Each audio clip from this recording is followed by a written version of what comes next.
Everyone start करते हैं class 9 का चैप्टर नंबर 10 सर्कल्स। इसका थ्योरम 10.7 करेंगे। थ्योरम 10.7 में क्या गिवन है? Chords equidistant from centre of a circle are equal in length. तो हमें यहाँ पे क्या एक सर्कल दिया हुआ है और ये इसका सेंटर है O और यहाँ पे दो कॉर्ड्स बनाए गए हैं AB और CD।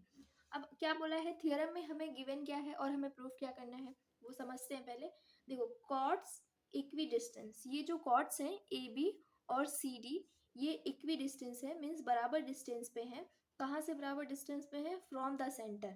तो ये जो डिस्टेंस होगी फ्रॉम द सेंटर, ये जो डिस्टेंस होगी और ये जो डिस्टेंस होगी, तो ये दोनों डिस्टेंस कैसी होंगी? बराबर होगी। Of a circle are equal in length. तो मतलब हमें प्रूफ क्या करना है कि ये जो कॉर्ड्स हैं ये इक्वल इन लेंथ होंगे, मतलब A B is equal to क्या हो जाएगा? C D. ये चीज हमें प्रूफ करनी है।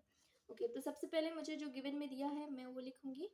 तो गिवन में हमें ये दो कॉर्ड्स दिए हुए हैं ए बी और सी डी। हमने बनाया है A B and C D are two chords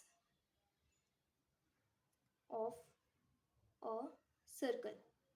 तो ये चीज हमें गिवन में है। और क्या दिया है हमने यहाँ पे? ओ एम इसके ऊपर क्या खींचा है? परपेंडिकुलर। और ओ एन ये किसके ऊपर? सी डी के ऊपर हमने क्या खींचा है? परपेंडिकुलर खींचा हुआ है। तो यहाँ पे हम लिखेंगे जो ओ एम है वो परपेंडिकुलर है किसके ऊपर? ए बी के ऊपर। और दूसरी चीज जो ओ एन है वो ओ एन ये किसके ऊपर परपेंडिकुलर है? सी डी के ऊपर। ये भी हमें गिवन है। और अभी जस्ट मैंने बताया कि ये जो कॉर्ड्स हैं वो इक्वी डिस्टेंस पे हैं सेंटर से। इसका मतलब ये जो ओ एम होगा वो इक्वल टू होगा ओ एन के। ये दोनों जो लेंथ होंगी वो कैसी होंगी? बराबर। तो O M is equal to O N. तो ये भी चीज हमें क्या है? गिवन में है। अब हमें प्रूफ क्या करना है? प्रूफ करना है कि जो कॉर्ड्स हैं वो इक्वल हैं इन लेंथ में। इक्वल इन लेंथ का मतलब कि दोनों बराबर हैं। तो यहाँ से हम लिखेंगे to prove A B is equal to C D. ये दोनों जो कॉर्ड्स हैं हमें इक्वल दिखाने हैं। तो हम प्रूफ स्टार्ट करते हैं।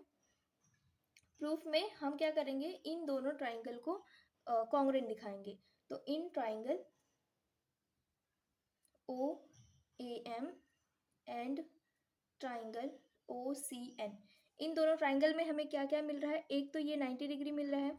एक अभी जस्ट हमने लिखा गिवन में O M is equal to O N दिया हुआ है। और दूसरी चीज कि ये ओ ए और ओ सी इस सर्कल के क्या है? रेडियस है। तो इसका मतलब ये भी लेंथ कैसी होगी? बराबर होगी। तो हमें तीन चीज मिल रही है। तो हम यहाँ पे लिखेंगे ओ ए इज इक्वल टू ओ सी। तो ये क्या है? रेडियस। और दूसरी चीज हमें क्या मिल रही है?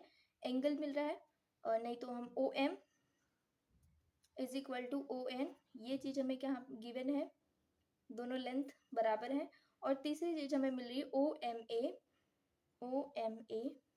Is equal to O N C. तो ये भी चीज हमें कहाँ पे? ये दोनों क्या है? 90 डिग्री है। ये भी हमने इसको क्या किया है? कंस्ट्रक्ट किया है, मीन्स ड्रॉ किया हुआ है। अब ये दोनों ट्राइंगल क्या हो गए? Therefore triangle O A M is congruent to triangle O C N. ये दोनों ट्राइंगल कॉन्ग्रुएंट हो गए। और ये किस क्राइटेरिया से हुए? तो इसमें एक हाइपोटेनियस हो गया, एक यहाँ पे मतलब 90 डिग्री हो गया, और एक इसके साइड हो गई। तो इसका मतलब आर एच एस से ये दोनों ट्राइंगल कैसे हो गए? कॉन्ग्रुएंट हो गए। अब अगर ये दोनों ट्राइंगल कॉन्ग्रुएंट हो गए तो A M is equal to क्या हो जाएगा? C N. तो यहाँ से हम लिख सकते हैं therefore A M is equal to C N. और ये हमने कैसे लिखा? तो by C P C T से जो करस्पॉन्डिंग पार्ट्स होते हैं वो भी कैसे हो जाएंगे? इक्वल हो जाएंगे। अब हम यहाँ पे क्या करेंगे? वी नो दैट, हम जानते हैं, वी नो दैट जब आप क्या करते हो? सेंटर से परपेंडिकुलर खींचते हो तो वो क्या करता है? कॉर्ड को, उस कॉर्ड को क्या करता है? दो इक्वल पार्ट में डिवाइड कर देता है। ये थ्योरम में हमने पढ़ा हुआ है। तो मैं क्या करूंगी? यहाँ पे ये थ्योरम लिखूंगी। ओके, मैंने ये लिख दिया हुआ है। The perpendicular from the centre of a circle to a chord bisect the chord. जब हम सेंटर से परपेंडिकुलर खींचते हैं कॉर्ड पे तो वो क्या करता है? कॉर्ड को बाइसेक्ट कर देता है। तो यही चीज हम क्या करेंगे? यहाँ पे अप्लाई करेंगे। तो हमारे पास दो चीज है कि ओ एम किसके ऊपर, कौन सी कॉर्ड के ऊपर परपेंडिकुलर खींच रहे हैं? ए बी के ऊपर। इसका मतलब ए बी को दो इक्वल पार्ट में डिवाइड कर देगा। इसका मतलब ये हो जाएगा कि A M is equal to M B is equal to half of A B, क्योंकि ये इसका आधा हो जाएगा। अभी जस्ट हमने प्रूफ किया ए एम, तो मुझे क्या चाहिए, और ए बी रिलेशन चाहिए, क्योंकि A B is equal to C D, तो मैं इसको उठाऊंगी और इसको उठाऊंगी। तो इसका मतलब यहाँ से मैं ये चीज़ लिख सकती हूँ, therefore 2 times A M is equal to, इसको क्रॉस मल्टीप्लाई कर देंगे तो ए बी, मतलब ए बी की वैल्यू कितनी हो जाएगी, 2 टाइम्स।